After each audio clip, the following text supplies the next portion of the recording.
Good afternoon and welcome back to our mornings today on Friday afternoon. I'm delighted again to be joined by Miss Felicity Corbin-Wheeler.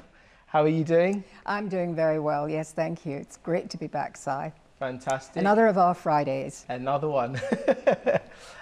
Today Felicity's prepared another subject, I believe. Would you like to introduce that subject? Yes, it's about the MAD diet, which is meat and dairy. Wow. And most of us have been brought up eating that, and we're all suffering from it.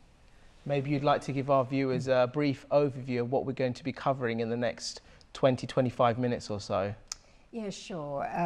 When I trained at Hippocrates, I was already vegetarian, but I became vegan because when I learnt the science behind the food, I realized what we were doing to ourselves, why we have an epidemic of cancer, heart disease, diabetes at the moment. And it's largely down to meat and dairy. So when I trained with Dr. Brian Clements, I learnt so much, and I think we've got a clip with him teaching on it, so perhaps we could start with that. Okay, the boys are just going to queue up that clip. Okay. So more or less the clip that we have available by Dr. Brian Clement, it pretty much covers some of the items that we're going to be discussing today. Absolutely. And you're going to go into a little bit more detail with your personal experience as well. Yes, well, it's milk and meat, and the milk causes so much disease in the body. In fact, he says that it's the main cause of cancer, which is a shocking thing for a Jersey girl like me who comes from the island of Jersey where we have the Jersey cow. And of course I brought up my children drinking milk. Sadly, as you know, my daughter died of cancer, and Yes. it was just one of the contributory factors. But the incidence of cancer is very high in Northern Ireland and in Jersey and everywhere where the cow is used tremendously for the milk, the cream. It's all the other products that come from dairy as well. So, for instance, I teach people how to make a lovely banana ice cream, which is dairy-free. Before we go into that, because I'm very excited to hear about that, okay? We have the clip ready, so let's go into Dr. Brian Clement, the dangers of meat and dairy. Country was hijacked by the pharmaceutical industry. They don't only make the well-known deadly drugs, but they also control nutritional information. And the reason being is because they've reduced the average person's mentality about nutrients down to pills, called vitamins and mineral pills. And 85% of those pills are made by the pharmaceutical industry. Now, it gets a little tricky, because sometimes when you go into the health shop and you look at the bottle, it has, "Dear brothers and sisters, here we are in Colorado in the mountains, former hippies. And we love the earth, and you should take this because we're one of you." But the reality is 85% of those are coming out of the pharmaceutical industry. So we didn't really learn very much about nutrition or about the importance of nutrition from the people in charge of it, quite simply because they don't want you to know. They don't want you to understand that it all is very simple, that every drop of life comes from the sun. Then you have other industries, the dairy industry and the meat industry. Did a terrific job. They started well before any of us in this room were born, 100 years ago or so, marketing. And some of the ways they've marketed is quite true. My wife grew up 6,500 miles away from me in a little town in Sweden. And I said, "Honey, when you were a little child, what was the only free thing you got?" "What was it?" "Milk." Now, why was it they were giving us pints of milk? And by the way, the teachers, who looked gigantic and certainly knowledgeable when you were small, were looking at you from way above and saying to you, "You better drink milk or your bones are going to crumble." I remember in the catechism studies as a child, whenever they talked about that, I thought about Sodom and Gomorrah. You know, those towers crumbling down. So boy, I didn't only drink 2 or 3 free pints a day at school. When I got home and my mother had every single day, 5-6 days a week, a big cake for me, I washed it down with what? You and I didn't want our bones to crumble. And ironically, real science, little bits of this slip out here and there now, tell us that the number one food that causes osteoporosis and much of the arthritic conditions we have, and certainly the number one cause of cancer, is milk and the things we make from milk. Yes, the number one cause of cancer.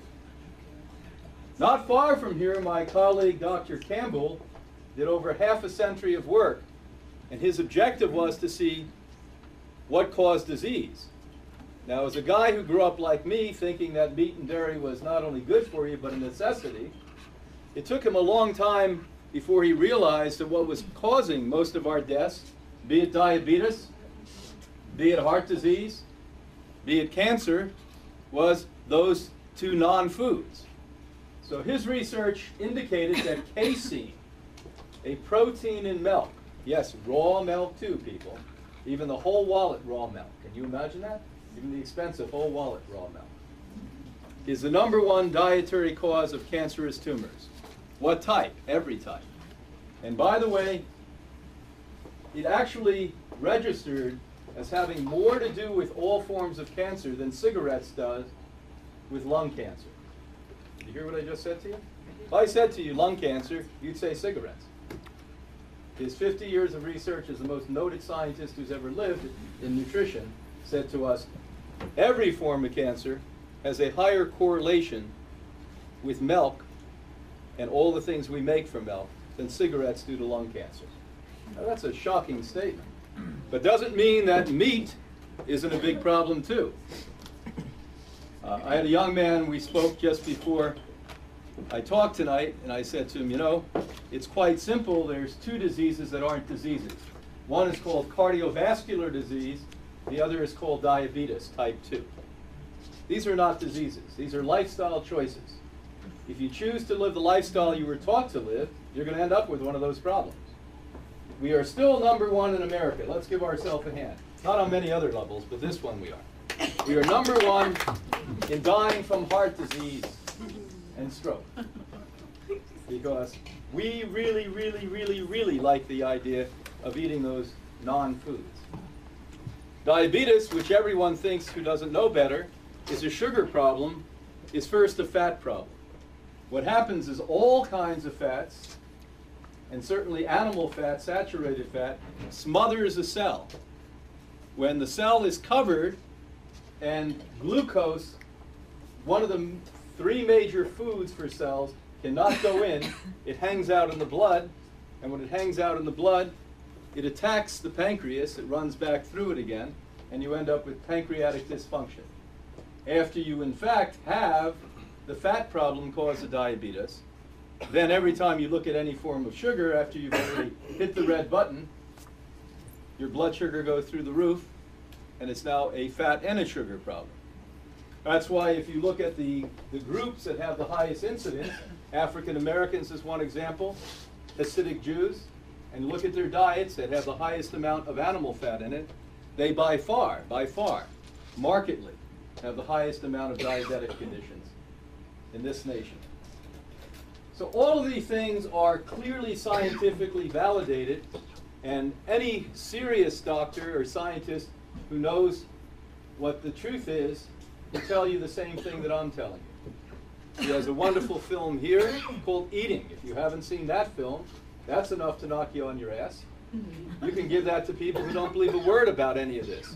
And it's going to knock them on their ass, I can tell you. Because the truth of the matter is, here are doctors, just like all of we used to be, who bought into all of the things we were taught as children, who were dying themselves, made the change to vegan diets, and healed themselves, and thank God now, as doctors can put hundreds and thousands of other people on these diets.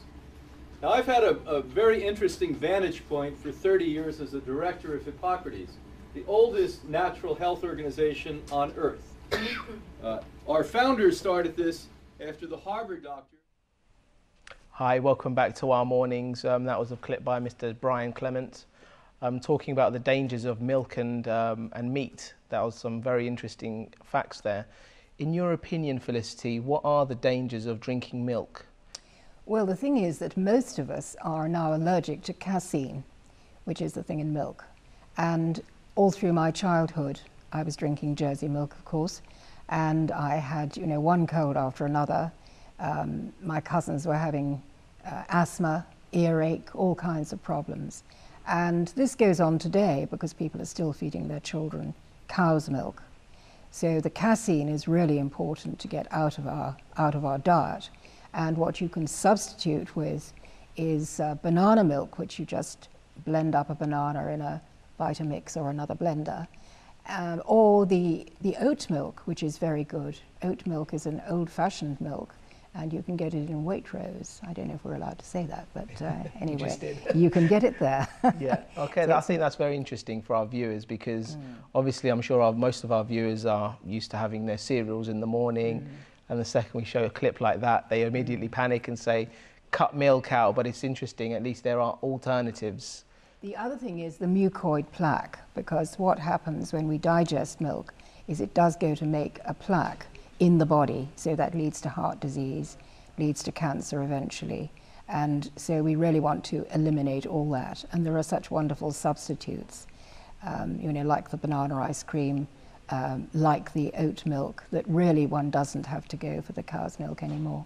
It's a major change. It's a major change. Banana ice cream, so you can stay healthy and be a little bit naughty at the same time. Well, the banana ice cream is just frozen banana, and it's pushed through the juicer with a special type of shield that it comes through, so it comes out as a frothy white substance, and it's absolutely delicious. And it has no sugar and it has no dairy, because most commercial ice cream, as you may know, is pork fat actually, that's had nasty things done to it. Well, I must say, from my personal experience of since we began our time together doing the Our Mornings on a Friday, pretty much the day after we did our first show together, I went off and bought like a juicer. Oh, wonderful. And I've been just juicing my fruits, juicing leeks, you name it. I'm trying to go into supermarkets and think, okay, what else can I juice? And we've been preparing lots of soups and just some help, just really trying to look after myself, because I think it doesn't matter what age you are, what size you are, you must always look after yourself, I believe. Well, I'm delighted. That makes it worthwhile doing the show. If I'm not healing 169 countries, at least I'm healing you. That's wonderful. Excellent. Great. Can you please tell me, regarding dairy, now does these situations apply to things like butter, to cream, They're to all cheese? the same. They're all made from the milk, and they have the casein in them. And if people want to read the science behind it, they go on the Hippocrates Health Institute website, or read the China study by Dr. Colin Campbell, which is an iconic book. Really, it's a definitive book on this, showing how people in situations where they're not having milk, like the people high up in the mountains, who are not actually, they may have goats, but they're not having cow's milk. And they just do not have the cancer and the diabetes that we're getting. So it's very interesting, and lots of studies are now being done. You know, Bill Clinton became vegan and he completely healed his heart disease, for instance. Amazing. I mean, can you briefly just explain to our viewers also what are the dangers in meat? Right. Well, meat, of course, has the hormones, the antibiotics, the steroids in it. It has a lot of animal fat. Even when you choose a lean meat, it's still got a lot of fat in it. And of course, dairy and meat are acid in the body. So we need to alkalize the body to restore the homeostasis and that pH balance, which should be 7.2 to 7.4. Right. And what does Mrs. Felicity Corbin-Wheeler eat on an average day? Now we're talking what we can avoid, what we should eat. What do you eat on an average day? I start with a pint of green juice, which has got my wheatgrass in it as a start. And actually that is so nutritious that I don't need anything else until lunchtime. At lunchtime I would have probably an avocado salad, because avocados have got the good fat. We've been talking about bad fat, but this is the good unsaturated fat. So avocados, I love them anyway. They're delicious and they're growing on the trees around us here. So they're quite inexpensive. And then I would have perhaps dehydrated, you know, in my machine I do the dehydrated nuts and seeds, so walnuts, almonds, as a lovely thing to carry around in the car as well. I think that's something that takes away the cravings. Having nuts and seeds and things just takes your cravings that might influence you into get not so healthy foods. Well, the dangerous moment is when you're out and you're suddenly really hungry, and so you go for whatever is nearest. And your mother and I went for lemon meringue pie, I'm afraid to say, the other day. That's part of your 20%, right? That's part of my 20%, yes. Because now I'm well and I can afford to do that. When I was really ill, of course, I couldn't. Yeah. So for anyone who's really got heart disease or cancer or arthritis or diabetes, you know, don't sin, because you will only suffer for it. But when you're well again, you can go back to having some cooked food and a few of the delicious things you like. And so for supper, just to finish my day, perhaps, I would go for a vegetable soup that I make myself at home. What would you put into that soup? Oh, everything that I can get from the organic shop. And if I can't get organic, I just do ordinary, because at least I'm not having the animal protein. Yeah. Brown rice with lots of garlic and onions. And I make curry. I love curry. And curry's got lots of goodness in it as well. It's almost a chemotherapy. Cumin is a chemotherapy. Yeah. It will actually... Are there certain curries, is there a certain way of making the curry that is a more healthier way, would you say? Well, the natural way is great. I mean, my mother used to make me curry on a Friday night. This was my special thing at the end of the week, you know. And I still remember how beautifully she made it, and she put apples and raisins and all kinds of good things in it. But I do keep it vegetarian. Excellent. So that's basically my day. And then I'll have other fruits during the day. Excellent. Now, you said you'll keep it vegetarian. I was going to ask you something. Are you vegetarian or are you a vegan? Well, I was a vegetarian. I started off as vegetarian, and I used to make lots of lovely quiches with cheese and milk and cream and good things. And then it's strange, I'm not losing weight on this, but of course I was loading myself with dairy. And most people, when they come off the SAD diet, that's the standard American diet, or even standard Anglican diet, for that matter. When they come off that diet, they go big on the cheese and the dairy, which is why there are so many problems with people who live on that diet. Right. And in your opinion, what are the main differences between vegetarian and vegan? Well, vegan means that you then cut out the eggs and the milk, all the dairy. So you can be a lacto-vegetarian, which is a vegetarian who's having the milk, or ovo-vegetarian, which is having eggs. Or you can do the real thing and become vegan, which I now love, actually. I find the food is delicious and I don't really want anything else. So that is the best diet. It's the diet that God gave us in Genesis 1:29 and 30 as well, of course. The herbs, the seeds, the nuts, the fruit and the vegetables and the green plant. So we find at these institutes where I've trained in America that when people do revert to that diet, they do get better against all the odds.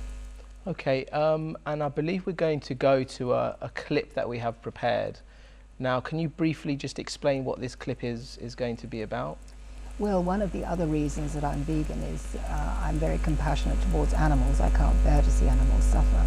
And this clip is really horrific, and I know that the team have actually edited some of the worst bits out because it's just too bad to show. But people should be aware when they go into the supermarket and pick up a packet of processed food, what is happening. Right, I think we're ready with this clip. Just please keep in mind to our viewers, we've had to edit this clip quite excessively because there has been some quite graphic material within the clip.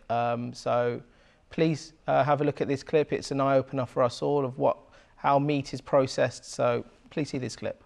Modern farms, hatcheries, and slaughter from farm to fridge.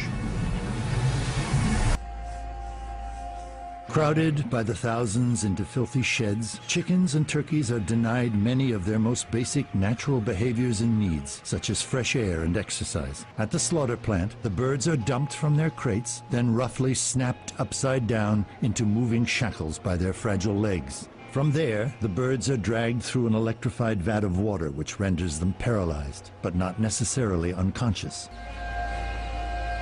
The egg industry subjects chicks to horrors few of us can even imagine. Because male chicks don't lay eggs and do not grow quickly enough to be raised profitably for meat, another killing method is to drop male chicks into trash bags to be smothered or suffocated. The females have it even worse, destined for a life of prolonged cruelty. To reduce pecking induced by overcrowded living conditions, workers use a hot... After debeaking, the birds are moved to cages where they will spend the rest of their lives. Nearly 95% of egg-laying hens spend their lives confined in tiny wire cages like this. The majority of today's dairy cows are confined on factory farms. At a fraction of their natural lifespan, the so-called spent dairy cows are prodded onto transport trucks and shipped to slaughterhouses. For nearly their entire 4-month pregnancies, mother sows are locked in narrow metal stalls barely larger than their own bodies. Hi, welcome back to our mornings. Yeah, it is a quite graphic clip that we have just shown, but I suppose that's what's going on, unfortunately, in the world today, of how the meat's prepared, and we see maybe the glamorous side of it when we go into a lovely restaurant and we order a steak or we order something to eat or something like that. So just explain to our viewers why you wanted to show that clip briefly. Well, we do have dominion over the animals, as God says in Genesis 1:28. They are here put on earth, and we are actually told in the next verse what we should be eating, and it's not the animals, it's the herbs, the vegetables, the fruits, the seeds, the nuts, and the green plant. So one of the lecturers at Hippocrates actually made the point, is the epidemic of disease that we're going through now in the world God's revenge for eating his little animal friends? And I thought, wow, that's really interesting, because all this illness stems from the food that we eat. Okay. Now, our viewers have possibly been watching us every Friday for the last few weeks, and you've been covering various different subjects. You also do courses, is that correct? I do, yes, because I think there's such a need for education. You know, all the sickness has wrecked my family, and I just want to teach people that they can prevent these things happening. So I do days, I do healing days, God's healing word days, and teaching people how to get well and stay well. I also do weeks, so people come either to the Algarve or to Jersey, which is my home base, and here now in Spain. I'll be doing it in Spain. So people come on a day, or they can come on a week, and if, of course, they can't travel, they can download the e-course, the electronic course, which is instantly downloadable onto their computers, so people can get the information, because it is life-saving, Si. Yeah. And, you know, people don't understand how their cells work, how their bodies work. We're only as good as our cells. So we have to really get educated. It's a matter of education, not medication. I believe if you would like to get in contact with Felicity, the guys are going to put her website and her contact details on the screen at the moment. Please do take a look at her website, because there is so much information there covering all different subjects that Felicity's researched into deeply. Now, can you just briefly explain, you mentioned you do a day course and you do a week course. What sort of things would go into a day course, for example? Well, in the day course, it's quite intensive, because I give people from sort of 10 in the morning until 4 in the afternoon, something like that, and I demonstrate the juices. When people are ill, they very often need a holiday. They need to get away from whatever is stressing them and really have a complete break. So the healing weeks are very valuable. The ideal thing is a 3-week break, which is Hippocrates. You know, they don't like people going for less, because you form a new habit in 3 weeks or 4 weeks. If you only do it for 1 week, it's very difficult to stick to that. But during the week, I give people a holiday during the daytime, and then in the evening I teach from 7 to 10, so they can get out and get the exercise, the fresh air, the sunshine, and swim maybe in the pools, use the spas, because I always do it in somewhere that has a lovely spa and nice accommodation. So it's a really interesting week for people, especially people who are on their own, who want a safe holiday in a Christian environment, and something that's going to be really useful for them and their families. And the best thing is when couples come together, because then it's no one's having to explain. Okay. Well, I'd like to thank Felicity today for joining me, and thank you to our viewers as well. Wish you a fantastic weekend. God bless. God bless.